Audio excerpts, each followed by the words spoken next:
Good morning and welcome to Morning Joe right here on J&J Media Network, Facebook Live, Twitch TV, Twitter, and on YouTube. I'm Jonah Malkin with you every single Monday and Wednesday morning, 11 a.m. to 12 p.m. Eastern Standard Time, 10 to 11 Central, and 8 to 9 a.m. Pacific. Got tons of news to go over this weekend. The Rams and the Lions. Rams trade for Matthew Stafford. Going to break that down a lot in the NBA. Joel Embiid even took a shot at Anthony Davis, saying that in FIFA, it's much more difficult than guarding Anthony Davis. Going to briefly touch on that. Which Super Bowl is this bigger for? Bruce Arians or Andy Reid, Deshaun Watson, and of course, my current top 5 NBA MVP candidates so far. So, a lot to get into, but the biggest news from the weekend. So the Rams and the Lions make a huge splash on Saturday night. The Rams trade for Matthew Stafford, sending to the Lions Jared Goff, 2 first-round picks, and a third-round pick. Mind you, the Rams have already jettisoned all of their first-round picks for years. They don't have a first-round pick till 2024. And this was the biggest news of the weekend. There's no question. I remember sitting on my couch Saturday night, kind of lame, whatever, and I got this notification.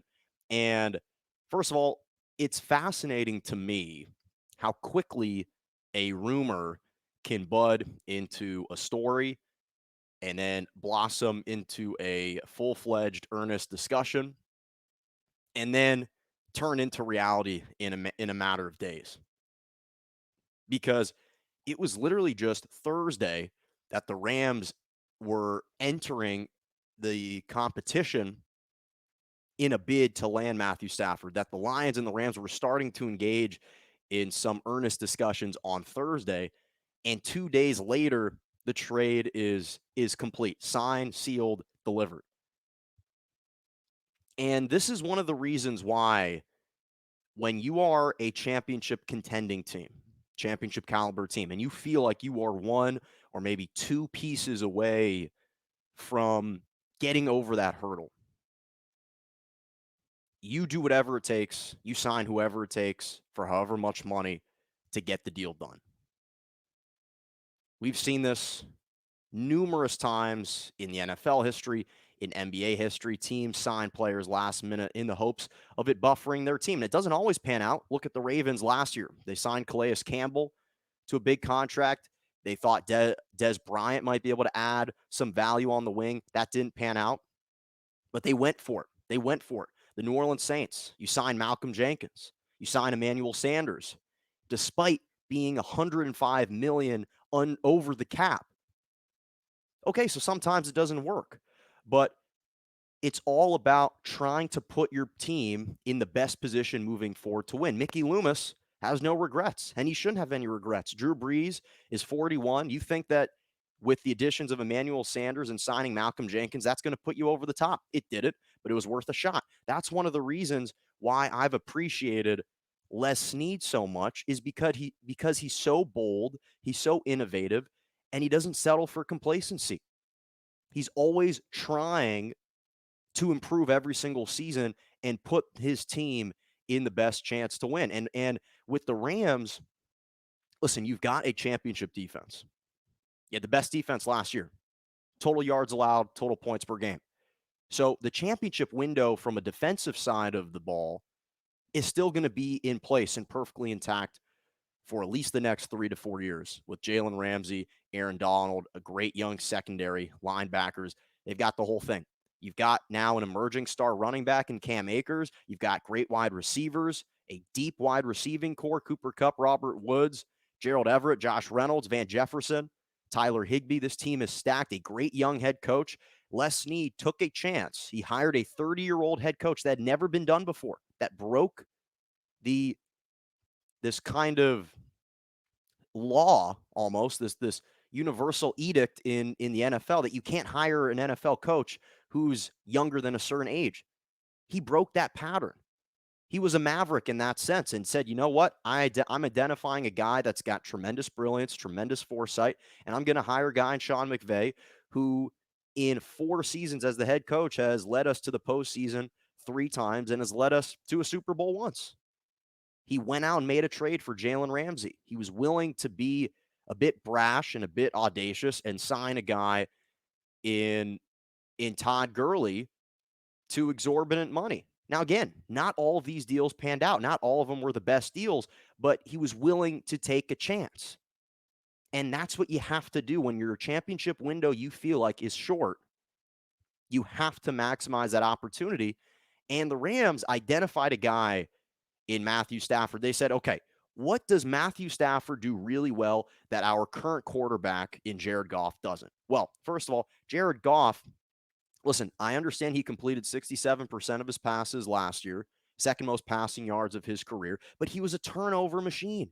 Just 20 touchdowns to 13 interceptions, not the best touchdown to interception ratio. Since last season, Jared Goff has committed the second most turnovers by any player in the NFL, 38 turnovers. And that is including a guy in Jameis Winston who by himself threw 30 touchdowns last year. So first of all, they said, hey, we got a guy in Matthew Stafford who has a huge arm, who's thrown for over 4,000 yards in 8 of his last 10 seasons, including one 5,000-yard passing season. He threw 4,084 yards last year, 26 touchdowns, just 10 interceptions. And this is the key stat that has to be factored in. Jared Goff was one of the worst passers on attempts down the field. Those are attempts that are 15 yards or more down the field. Last year, on pass attempts down the field, Jared Goff threw 7 touchdowns and just 8 interceptions. Not just 7 touchdowns, 8 interceptions. That ranked 30th in the NFL. Last year, on downfield passes, Matthew Stafford, 17 touchdowns, just 5 interceptions. Sean McVay said, we want to be more explosive. We want to be able to integrate more explosive plays into our play calls, into our game plan. Well, you can't do that if your quarterback can't execute and deliver the long ball. Matthew Stafford has shown that he can do that. And to his credit, he prioritized being on a team that he thought had a viable chance of winning. And he and the Lions had such a mutually respectable and amicable relationship that they kind of acquiesced to his demands. He said, listen, this is a team that I'm identifying that I'd love to be traded to. Really, Stafford only said, you can trade me anywhere except New England. I refuse to go to New England, which I understand. And to the Lions' credit, they traded him to where he wants to go. And a huge underlying storyline that has not been talked enough about is the fact that who's the Lions' new GM? And this was one of the reasons why I did not see, and I was a big proponent of Jared Goff remaining on the team for at least one more year. And the only reason is because I didn't envision a scenario in which the Lions were going to trade Matthew Stafford for Jared Goff. I said, there's no way in hell the Lions see that much value in Jared Goff. And then it dawned on me who the next Lions GM is. And the next Lions GM is Brad Holmes, who was an assistant GM for the Rams last year. So who's he engaging in talks with? Oh, well, he's engaging in talks with his mentor, a team that he has seen up and close for years. He's been watching Jared Goff progress, and he knows who Jared Goff is and thinks that he's been playing well. So he said, hey, what the hell? Let's trade for this guy. And that's partly why this trade was executed, because as I said, I did not envision a scenario. I said that if the Rams could trade for him, by all means, you do it. I didn't see a scenario in which that would occur. The Lions ended up doing it. And the problem is Jared Goff isn't mobile. He's an immobile quarterback who's turnover prone. Matthew Stafford, while he isn't necessarily a Lamar Jackson type of mobile, he's more mobile than Jared Goff. He's more consistent, doesn't turn the ball over. And really, if you think about the Rams last year, if they didn't turn the ball over, they'd probably win an additional 2 games. So this was a huge, you could say this is a huge haul for the Lions, and what that means for the Deshaun Watson sweepstakes, how the ante's just risen one more time. But the bottom line is Stafford is the perfect fit for the LA Rams. He's absolutely a perfect fit. And this is what I respect about the Los Angeles Rams. And to the credit of a lot of the LA teams is they're willing to be bold. Their owners are willing to spend money on players that they think are going to put them over the top. And you have to respect that. Ed Stafford is a guy that's going to be able to come in and be able to open up a new toy chest, a new treasure trove of wide receivers and tight ends. And he's going to be going from a team in the Lions that had the worst defense in the NFL last year to the Rams that had the best defense in the NFL last year. Not to mention the Rams apparently inquired with Green Bay about Aaron Rodgers. So it shows the type of aggressiveness that Les Snead and this organization, the direction they were willing to go to try and chase a championship, to try and chase a Super Bowl. Again, they were close in 2018, but what they saw is that they only put up 3 points, and a lot of that had to do with the quarterback. And so now you have Stafford and Clayton Kershaw reunited, old University Park in Texas. They grew up at University Park, Texas, at Highland Park High School. They've been buddies since they were 7 years old. Now they're reuniting in LA.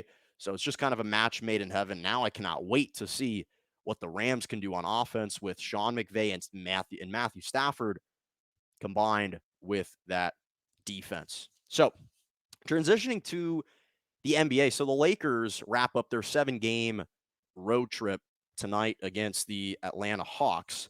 And they just come off a really wild ending against the Celtics to win on Saturday night on ABC primetime, 96-95. Listen, Anthony Davis had his best game of the season, 27 points, 14 rebounds, 2 assists. But here is what we learned over the course of this 7-game road trip. Lakers right now are 4-2 in this road trip. What it further elucidated and reinforced is that this is still LeBron's team.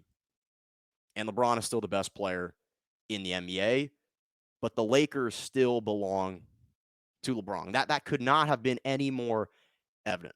The entire storyline coming into this season was that this was the shortest offseason ever for major sports history, 71 days. There's no way LeBron is going to be playing hard and consistently present for every single game. The Lakers are 15-6. They've played 21 games.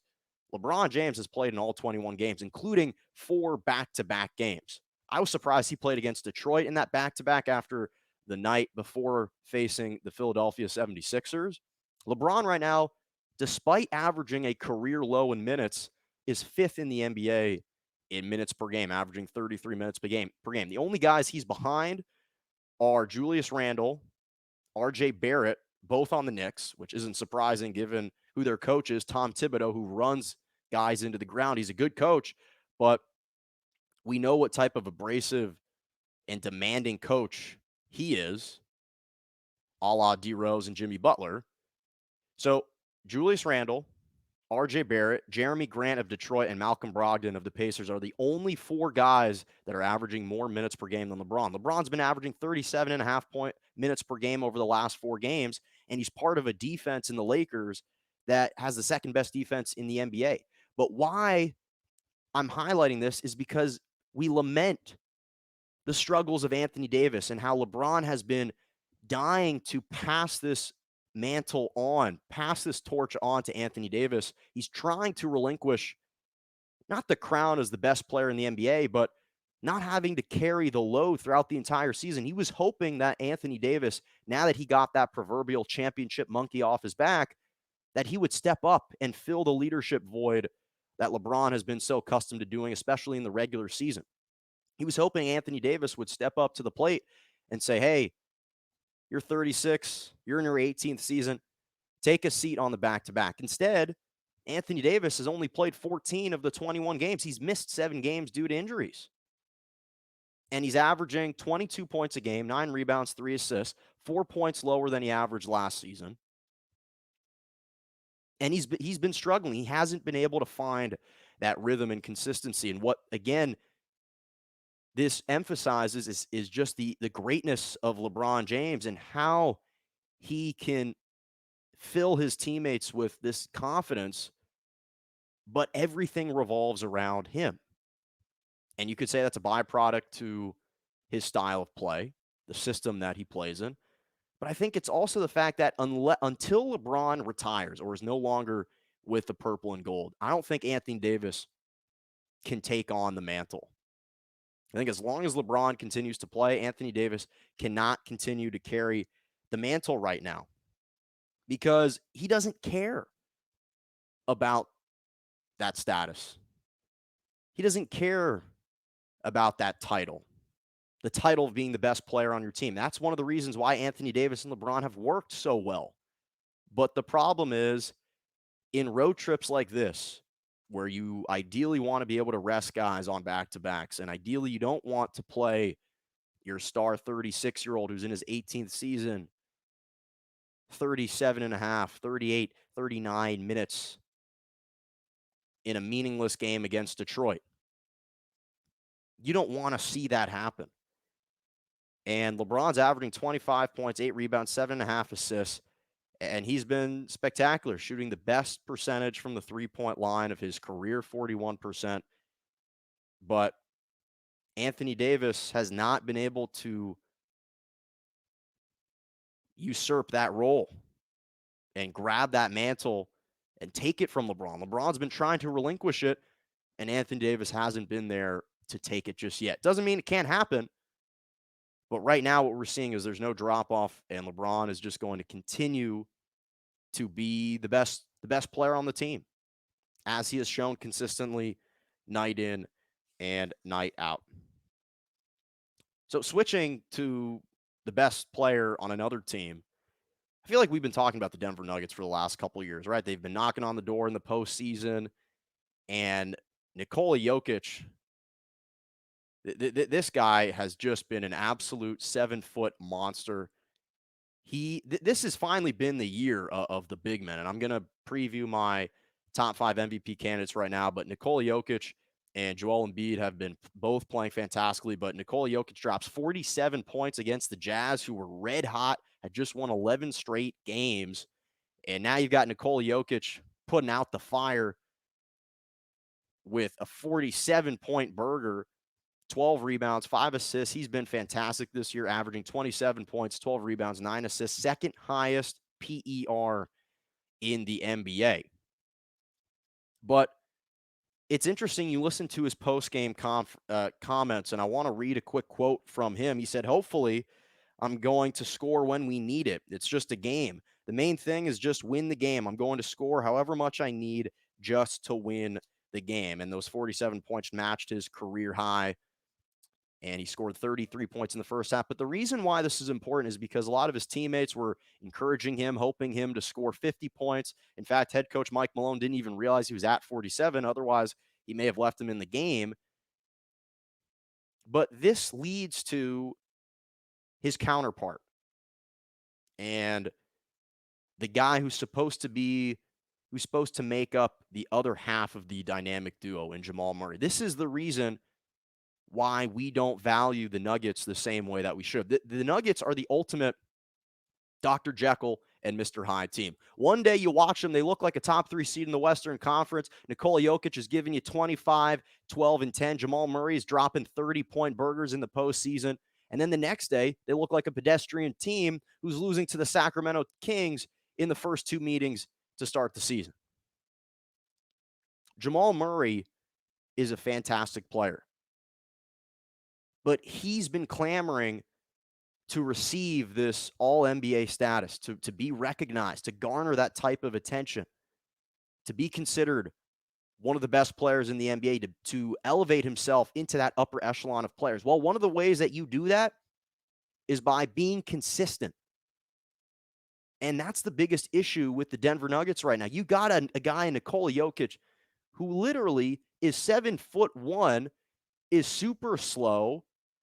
Not that he's out of shape, but he looks like a huge guy, probably needs to run a couple more suicides, barely lifts off the ground, and he's an absolute beast. Absolute beast. And yet, the guy who's supposed to complement him hasn't been able to do that during the regular season. Jamal Murray's averaging 19 points, 4 rebounds, 4 assists. Now, I understand that those 19 points per game are a career high for him. But you have to be an elite scorer every single night to be considered one of those all NBA players. You look at Jamal Murray last year, averaged 18 and a half points per game in the regular season. Okay, fine. No one was really giving him the credit that he was due. But in the postseason, averaged 26 and a half points per game. He was an absolute baller. He calls out the media. They knock off the Clippers in 7 games, coming back from trailing 3-1. Okay, if you're going to call us out, you've got to do your part to back that up. And you can't give us 19 points per game, and you can't give us only 7 20-plus point games out of 16 games the following season. He has scored only 20-plus points 7 times in 16 games this year. Now, I know what you're saying. Jonah, what are you talking about? This is a really good player. He's got complementary pieces. 19 points per game is good. No. If you want to be considered an all-NBA caliber player, you've got to be averaging 23 to 25 points per game, especially if you're a guy in Jamal Murray who has already shown so many flashes of greatness. Again, the matchup between he and Donovan Mitchell in the postseason in the first round might be the greatest first round series that's never talked about. That might have been the greatest stretch of 7 games between two guys literally going mano a mano that I've ever seen. And Jamal Murray outlasted Donovan Mitchell because his team was better and because he showed up in the clutch. He was averaging over 30 points per game in that series. So you're Jamal Murray. You want our respect. We need you to compliment Nikola Jokic. Look at what this guy is doing. 47 points per game. He's 7 feet tall. He's shooting 38.5% from 3. It's all about how does your duo compare to other duos. And you look and compare the Denver Nuggets with Nikola Jokic and Jamal Murray and compare them to other duos in the NBA. And I can name 7 other duos that outscore those two. You got LeBron and AD, 47 combined points. Damian Lillard and CJ McCollum averaging 57 points. KD and Kyrie averaging 58 combined points. Jason Tatum and Jaylen Brown giving you 54 combined points. Kawhi and PG giving you 56 combined points. Bradley Beal and Russell Westbrook giving you 54 combined points. Even Luka and Kristaps giving you 46 points combined between the two of them. That's 7 teams that have duos that are scoring more than Nikola Jokic and Jamal Murray. And I would imagine that if Klay Thompson was healthy, he and Steph would also be averaging that. The reason I bring that up is because you're supposed to be the dynamic duo, and you're getting those dynamic performances from one guy, and you're not getting it consistently enough from the other. And I have tremendous amount of respect for Jamal Murray, and I know what type of clutch player he is. But the biggest impediment to this team's success is how that dynamic duo plays. And unless Jamal Murray can hold up his end of the bargain on a night in and night out, again, Nuggets are the 4th seed in the West right now. They've won 6 out of their last 7 games. But that's the difference between avoiding the Lakers and the Clippers in the first or second round. That gives you an extra advantage moving forward.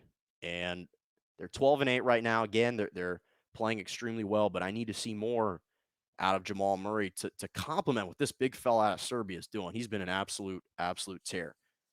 Speaking of guys that have been on a tear, obviously Kevin Durant can give you a preview now. He's in my top 5 MVP candidates right now. But last night was not about the Brooklyn Nets. They faced the Washington Wizards. Russell Westbrook returns from injury. And this was one of the wildest endings to a game that I've seen in a long time. The Wizards are down 5, 146 to 141. Bradley Beal dribbles up the court, pulls up for a 3, hits the 3. They steal the inbounds pass. Westbrook hits the 3. They take the lead, and then they win the game 149 to 146. What this reminded me of had the writing all over it of the 1995 Game 1 of the Eastern Conference Finals between the Indiana Pacers and the New York Knicks when Reggie Miller scored 8 points in 9 seconds. He caught the inbounds pass, quickly shot the three. Then they stole the inbounds pass from the Knicks. He retreated to the three-point line and hit the three. The game was tied. Knicks missed a shot, and Miller was fouled and scored 2 free throws. But it's fitting that the team that Russell Westbrook would hit the game winner against featured guys that used to be his former teammates in Kevin Durant and James Harden. Now, I know James Harden didn't play last night, but it was still against the Nets that featured those guys. And listen, Russell Westbrook played his best game of the season, 41 points, 10 rebounds, 8 assists. He just unleashed that this year.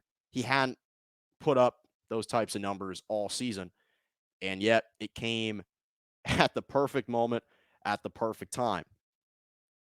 Just the 7th game that he's played this year, and perhaps, I'm crossing my fingers, perhaps this win can resuscitate and ignite the Wizards' season, turn it around, and that they can make the playoffs. Because right now, based on my playoff prediction, like early in the season, the one team that really isn't holding their end of the bargain right now is the Washington Wizards. That is not looking like the best take, I will admit, but it's not over. It's still early in the season, and the Eastern Conference are still an opportunity to climb up the bottom feeders of the team in the conference. So the Wizards have only won 4 games, and 2 of the wins of those 4 games that they've played have come against the Brooklyn Nets.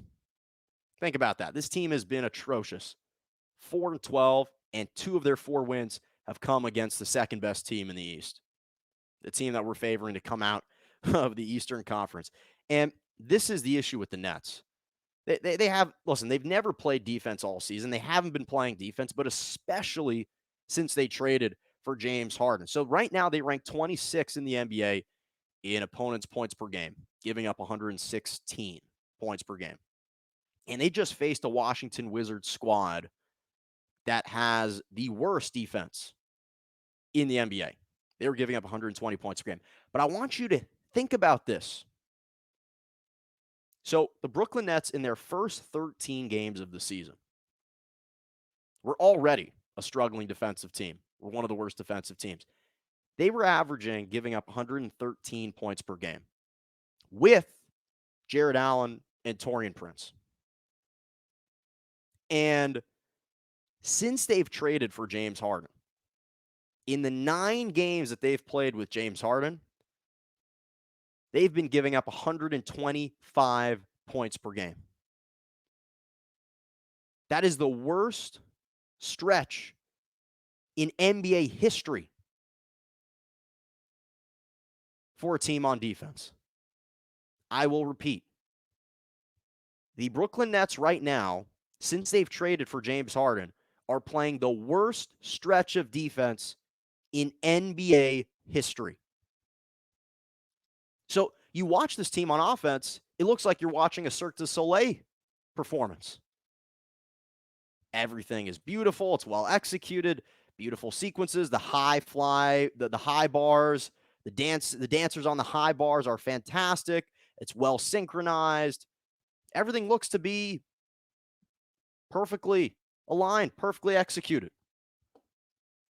I mean, it's one of the most mesmerizing, captivating shows if you've ever seen it. If you go to Las Vegas, you go anywhere, Cirque du Soleil, they're famously known for this. But in reality, the Brooklyn Nets are more like the beginning of the Wolf of Wall Street movie, where everyone is rich, everyone's wealthy. They're living these lavish lifestyles, working out of these ornate buildings.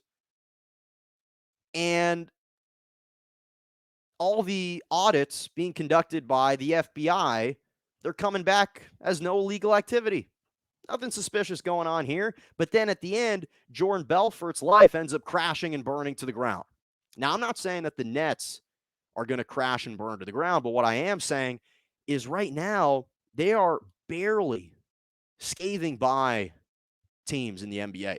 They're barely beating bad teams. And as you can see, they're losing to teams that play no defense. I mean, they've played 4 games this year where they've given up over 140 points. They gave up 48 points to the Wizards in the fourth quarter alone. They gave up 30 points in the last 5 minutes of the game.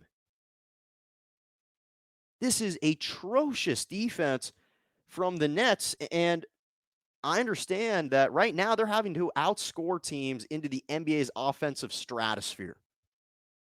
Like, they're having to go eons and eons away from planet Earth to outscore teams right now. And eventually, I think that's going to catch up with them. Now, I still have them advancing to the NBA Finals. I still have them coming out of the East. But when you start to face better defensive teams, you're not going to always be able to overcome it. Now, again, their offense is so prolific that they can afford to get by now. But it's amazing to me how bad this team is. Even Kyrie said he couldn't guard a stick last night, which I don't know how much stock I want to put into that, given the fact that, listen, as well as Kyrie Irving has played this year, and he actually played some pretty good defense for the Cleveland Cavaliers during that 2016 championship run defending Steph. At the same time, Kyrie's never really been an elite defender. James Harden's never been an elite defender. He's never been really a mediocre defender. Kevin Durant has, but he's coming off an injury. And now you traded Jared Allen, your best rim defender. You traded Taurean Prince, your best wing defender, just for more offense, which it's working right now. But again, we have to keep our eye on this team as the season progresses.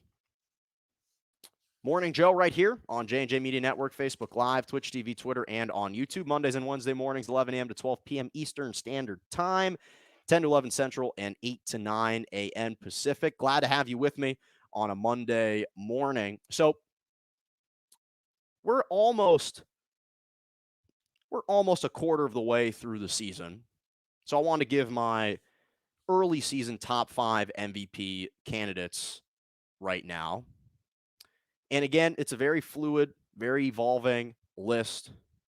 The more information I accrue, the more I'll be able to alter this list. But for right now, this is what we have. Here we go. At number 5, Nikola Jokic of the Denver Nuggets. I talked about this guy just a few minutes ago. Just dropped 47 points in the win over the Utah Jazz, the hottest team in the NBA, snapping their 11-game win streak. He's averaging 27 points, 12 rebounds, and 9 assists on the season, second highest PER in the league behind Joel Embiid. And he's led the Nuggets to 6 wins out of their last 7 games. Think about this. Nikola Jokic leads the Denver Nuggets in every single statistical category: points, rebounds, assists, steals, and blocks. Yes, I said that correctly. Steals. Nikola Jokic at 7'1" as a glacier is leading the Denver Nuggets in steals. That is unbelievable. He's been absolutely fantastic, consistently delivering for this team night in and night out. They're 12-8. They're a top 6 record in the NBA right now. Nikola Jokic has absolutely been on a tear. At number 4, Kawhi Leonard of the LA Clippers. I was going back between Leonard and Paul George. I thought that earlier on in the season, the credit should have gone to Paul George as the leading front runner for MVP out of those two guys. But you look at Kawhi Leonard recently, he's scored 30 points in 3 out of his last 5 games, including games of 28 and 29 points, averaging 26, 5, and 5. Still a great defender, though not in that elite upper echelon status right now because he hasn't committed himself as much to the defensive side of the ball. But he's part of the 50-40-90 club, 52% from the floor, 44% from 3, and 92% from the free throw line. That is absolutely fantastic. Rather, 41% from the three-point line. And the Clippers are the number 1 seed in the Western Conference. They've got the best record in the NBA right now. And I think he has kind of asserted his dominance and his leadership a little bit more over Paul George. Paul George has slipped a little bit, and Kawhi Leonard has been stepping up quietly to the forefront for the Clippers. At number 3, It's a Durantula. Kevin Durant with the Brooklyn Nets. Let's just take a look from a statistical standpoint, okay? Averaging 30 and a half points per game, 7.5 rebounds, and 5.5 assists per game. So just from a stat standpoint alone, he's doing it efficiently, 51% from the floor, 44% from three, 86% from the free throw line. He's hit game winners. He hit the game winner against the Bucks in that thrilling 125-123 win. He's been clutch for this team. And then you add on top of that this guy is coming off a ruptured Achilles just 18 months ago, hadn't played a game in over 18 months, comes back looking flawless. The Nets are a top 2 seed in the Eastern Conference, and he's been balling out, and he is a clear, established best player on the team. Now, why Steve Nash and the Nets aren't getting the ball to him more often down the stretch, that befuddles me. I still don't really understand that. He's clearly established himself as the best player, but they haven't really gotten it to him. Second in the league in scoring this year, which is crazy because he's averaging 30 and a half points per game. Shout out to Bradley Beal with the Wizards averaging 34.7 points per game. But Kevin Durant has been an absolute monster all season. And right now, I have him at number 3. At number 2, it's LeBron James. And I thought about having him at number 1, but the guy who I have at number 1 beat LeBron and the Lakers earlier in this road trip. You'd be lying to yourself if you don't think LeBron is still the best player, at least the top 2 player. 25, 8 and 7, shooting a career high 41% from the three-point line. He's made the most field goals in the NBA this year with 193. He's made the most field goals. Lakers are still top 3 seed in the West, top 5 record in the NBA, and he's still the best floor general. He's still the best leader in basketball. The way that he gets his teammates involved, the way that he orchestrates the offense, the way that he instills confidence in players and brings out the best out of every single player on this team. And he's carrying this team at age 36 in his 18th season. I understand that we try to look at these guys from face value, but you'd be hard-pressed not to factor in the narrative with a guy in LeBron James doing what he's doing. And narratives, you'd be lying if you don't think that narratives play a role in who wins the MVP. Kobe should have won more than one MVP, but the media felt so badly that they never given it to him that in 2008, when he averaged 36 points per game, they said, okay, you know what? We got to get Kobe at least one. He's too great of a player not to give him at least one. LeBron, I argued, should have won MVP last year had not been for the abrupt ending in the season. So right now, he's still been balling out, just scored 46 points against his former team in the Cavs a couple of days ago. So he is at number 2. And at number 1, I can't deny it, Joel Embiid. Joel Embiid right now with the Philadelphia 76ers has been an absolute man on a mission. Doc Rivers has got this guy buying in. He's engaged. He's active defensively, giving you 2 blocks per game, 28 points, 13 rebounds per game, or more like 11 or 12. But he's been a monster, almost 3 assists per game. And right now, again, it was all about the physicality, and he's getting his 7'1", 280-pound behind down into the block and going to the post. He's not shooting a ton of threes, and he's maximizing his skill set. He's not settling. He understands he's got the advantage. And again, he is dialed in this year, and it's paying off. They just beat the Lakers last week. They've got the best record in the Eastern Conference, top 3 record in the NBA right now. And it's all because of him and the fact that he's setting the tone, playing hard every single night. That's what you have to do if you want to be considered an MVP. Shaquille O'Neal has been calling him out for a couple of years, and Joel Embiid, to his credit, has never shied away from that criticism. He's openly acknowledged, hey, I need to play better. I need to play better. And you've been getting the best out of Joel Embiid right now. So that is my top 5 current MVP candidates. Justin Dubin, appreciate the shout out. 2 first-round picks for Matt Stafford. No, thank you. Well, that's fair. Now, I will admit that, Dubin, you may be a little bit conflicted given that there is one particular quarterback that you're rooting for right now in Tom Brady with the Tampa Bay Buccaneers. But I will say this. The one thing we've never said about teams is giving up too much for star athletes. The Lakers, we thought, gave up a haul to receive Anthony Davis, and they won the NBA championship in their first year. We'll see what transpires with the Brooklyn Nets for trading for James Harden. So we don't necessarily know, right? Now, the NFL is a little bit harder because it's a team sport, 11 guys. So, yes, one quarterback can put you over the top, but you still need the entire team to be operating effectively. So, it's going to be interesting. I do think that the Rams, again, had the best offense in the NFL 2 years ago, but I think a lot of that credit was going to Sean McVay and the fact that Todd Gurley was an elite producer on the offensive side. But appreciate you, Justin Dubin, watching the show. So let's transition to Deshaun Watson.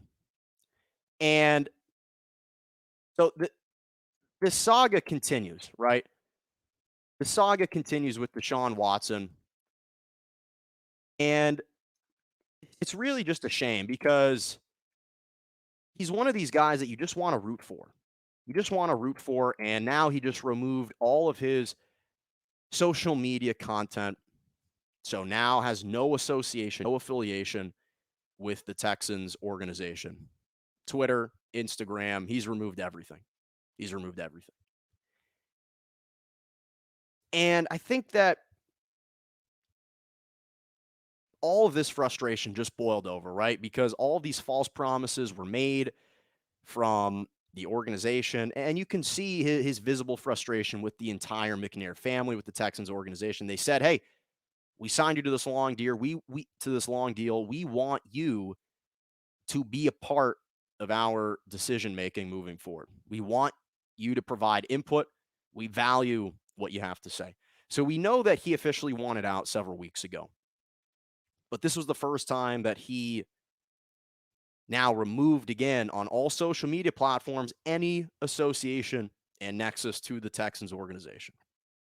Now, J.J. Watt even reportedly wants out as well. There's a report from The Athletic saying that the belief among some Houston players and coaches that J.J. has played his last game as a Texan. So the Texans are starting to weigh their options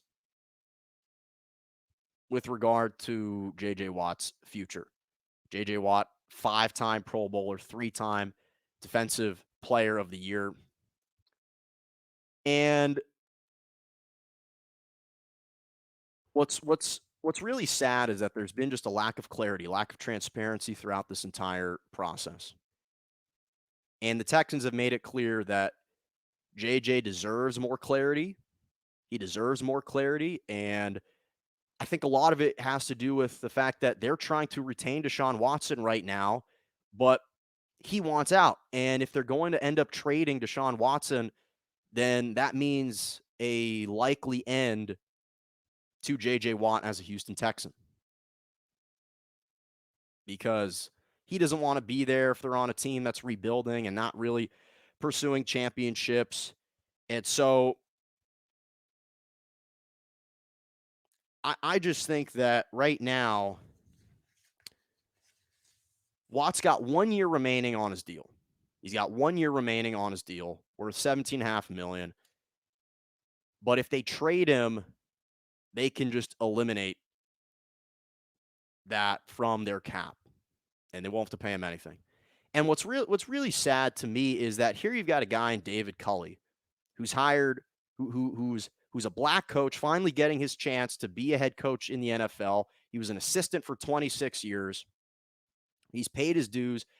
And now the first opportunity he accepts to be a head coach, and there's limited head coaching vacancies, there's only 32. And he accepts this job under the assumption that the franchise quarterback, the guy that you just signed to a 5-year, $156 million deal in Deshaun Watson, is going to remain a Texan and still be the quarterback. He assumed that. That's why he accepted the position, among other reasons. And now we come to find out that Deshaun Watson wants out. And it's just a shame because I do think that just like Steven Silas with the Houston Rockets inherited a team in the Rockets under the assumption that perhaps James Harden and Russell Westbrook would still be together. Now neither of them are there. And in his first stint with the Rockets, he has to take over a rebuilding team with a rehabbing John Wall and a rehabbing DeMarcus Cousins. And now you've got a guy in David Culley who's going to have to rebuild a Texans franchise. You hope when you draft players, you hope that they pan out 50% of what Deshaun Watson was. That's what you hope when you draft a guy. You hope that when you draft a guy, they'll produce 50% of what J.J. Watt gave you. And I'm not saying that Watson took umbrage to the hiring or to the hiring specifically of David Culley. I don't think he feels any specific animosity towards David Culley himself, but it further highlights and just reflects this schism between and this mishandling of a relationship between Deshaun Watson and the organization. The organization lied to his face. They betrayed his trust, betrayed him, and kind of act in defiance against him. So I understand the frustration, and the story continues to develop. And just imagine what we saw Matthew Stafford collect, that the Lions collected for Matthew Stafford.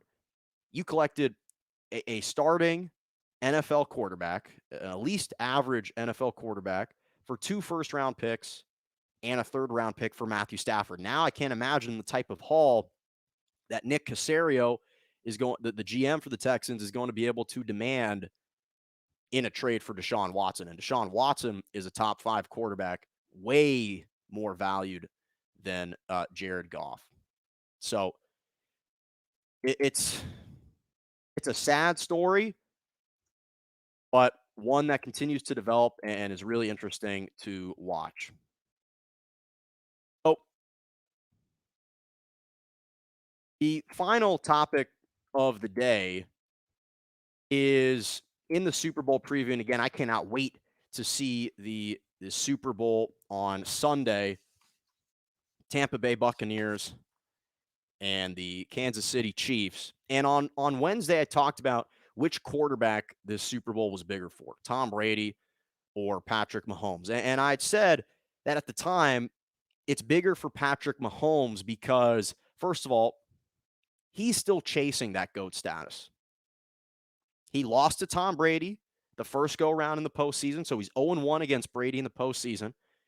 And he's never had to face a quarterback in the Super Bowl that was viewed as his contemporary, as an even match for Patrick Mahomes. He faced Jimmy G. There's no questions about which quarterback is better, Jimmy G or Patrick Mahomes. Not to mention, Patrick Mahomes is trying to maintain this unblemished, undefeated record in the postseason.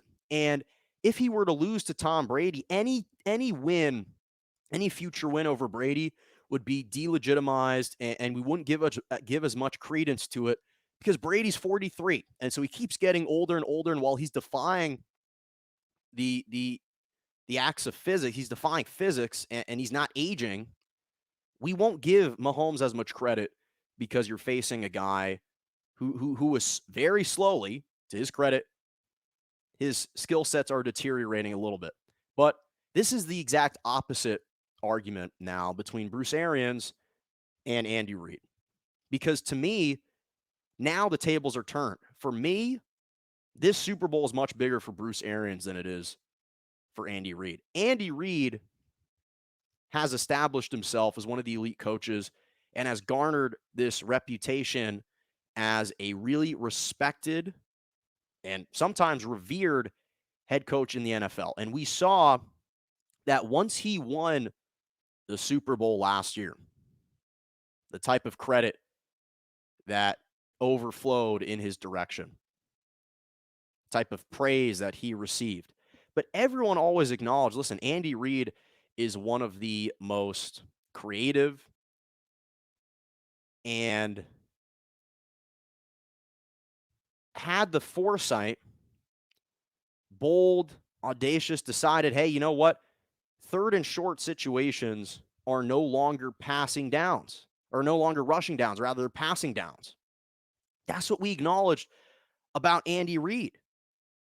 And the reality is that even though for Reid, he's still vying perhaps for a chance to be recognized as the greatest coach of all time, he's already won that one Super Bowl that's eluded him for years. And so he is a champion. He's already into that upper echelon as one of the greatest coaches of all time. This would perhaps just enhance his argument at making a run at Bill Belichick. But for Bruce Arians, this is precisely why he absolutely needs this Super Bowl championship, is because, again, Reid is already revered. He's already respected as a head coach. He revolutionized the game. It led to the proliferation of the air raid attack. But now in Bruce Arians, you've got a guy who's been a head coach for 8 seasons, and he's led his team to the postseason 7 seasons rather, and he's led his team to the postseason in 3 out of those 7 seasons. He's 4-2 in 6 playoff games. He's won 60% of his games, but he's never reached the Super Bowl. He's never reached the Super Bowl. And all the success that the Buccaneers have attained this year have gone, and all the credit has gone to Tom Brady, and justifiably so. He's been the difference. He's been the one difference. And not to mention, on defense, he doesn't get any of the credit. It goes to Todd Bowles. On offense, a lot of the credit goes to Byron Leftwich for calling good games. So he's had 5 winning seasons out of 7 seasons as a head coach. But again, he lacks that cachet as a winning head coach, which is reason number 1. Reason number 2, this is the first time that he's reached a Super Bowl as a head coach. He's 68 years old. Tom Brady's 43, and he's not getting any younger. So this might be your best opportunity. You might be your best and last opportunity to win the Super Bowl right now if you don't take advantage of it. You've been riding a 43-year-old GOAT all the way to the finish. You had to win 3 straight road games. That's not sustainable at all. You can't hope that your team can win consistently year in and year out 3 straight road games. That's not going to happen. So this is the best and maybe his last opportunity to win a Super Bowl at age 68. Third and finally, he has the opportunity to perhaps enter the Pro Football Hall of Fame discussion. Because right now, he's a 2-time Super Bowl winning assistant coach with the Steelers, won 2 Super Bowls as an assistant with the Steelers. He's a 2-time NFL Coach of the Year, but he's missing that Super Bowl win and Super Bowl title as a head coach, which would obviously elevate his status. Again, look at the impact it had on Andy Reid last year. Now we're starting to say, hey, well, you know what? If Andy Reid wins a second consecutive Super Bowl as a head coach, maybe it shifts the narrative a bit, because Bill Belichick hasn't been able to win at all without Tom Brady. And Andy Reid, though he never won a Super Bowl, was making a couple NFC championship games with the Eagles as a head coach. He has a proven track record of being a winning coach even without Patrick Mahomes. So if he were to win a second consecutive Super Bowl, would we elevate him into that GOAT status? So for Bruce Arians, this is an opportunity for him to strengthen and corroborate his resume as a Hall of Fame coach, potentially. Winning is ultimately what alters the narratives for every single player, every single GM, every single coach. Doesn't matter. Winning cures all. And if Bruce Arians can win on Sunday, that narrative will shift. Okay, final topic of the day, my Malkins moments. Got a great Malkins moments for you. So Alex Ovechkin of the Washington Capitals, who won the Stanley Cup in 2018. He's 35 years old. He just scored his 24th overtime goal and scored his 708th goal of his career. That ties him for 7th all-time for the most goals scored in the NHL history. 7th most career goals. Again, 35-year-old continues to make history. His 17th season in the NHL. He was taken first number 1 overall by the Capitals in 2004, a year after the Cleveland Cavaliers took LeBron James number 1 overall in 2003. And Ovechkin just continues to amaze year in and year out at 35. Happy that he won his Stanley Cup final a couple years ago. And then in golf, Patrick Reed won his 9th PGA Tour title. Former Masters champion, shot under 14 under, and won by 5 strokes at the Farmers Insurance Open. Actually, what was impressive, on the same hole, on hole 6, he hit 2 eagles on Saturday and Sunday. One, a 40-foot eagle, and on Sunday, he had a 46-foot eagle on the same hole at hole 6. So Patrick Reed, congrats to you. Ovechkin, congrats to you as well for scoring your 708th career goal. Well, that's all the time that I got for you today. Thank you so much for joining me every single Monday and Wednesday morning. You've been watching Morning Joe, 11 a.m. to 12 p.m. Eastern Standard Time, 10 to 11 Central, and 8 to 9 a.m. Pacific. Enjoy the rest of your Monday morning, everyone. And as always, have a lovely rest of your morning.